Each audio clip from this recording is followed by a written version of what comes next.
Warga Makassar saat ini sedang viral-viralnya karena bermain tembak-tembak, dor dor dor dor. Bermain tembak-tembak memang mengingatkan kita pada nuansa masa kecil. Tetapi kalau bermain tembak-tembak kemudian mengganggu pengguna jalan, itu bisa dijerat pasal. Di sini saya akan memberikan edukasi hukum sehingga jika kalian bermain itu tidak berujung kena pasal. Berdasarkan KUHP baru Undang-Undang Nomor 1 Tahun 2023 berikut jeratan pasalnya. Pasal 331 tentang kenakalan terhadap orang atau barang, sanksi pidana denda. Pasal 187 tentang kejahatan membahayakan keamanan umum, sanksi pidana penjara 12 sampai 15 tahun tergantung dampak kerugian atau bahaya yang ditimbulkan. Pasal 336 tentang ancaman kekerasan atau menakutkan, pidana penjara 2 tahun. Terakhir pasal 265 tentang gangguan ketentraman lingkungan. Jadi saudara, bermain tembak-tembak memang bisa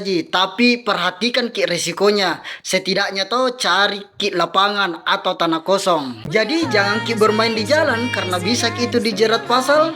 Mungkin itu edukasi yang bisa saya berikan. Semoga bermanfaat. Salam berbagi ilmu.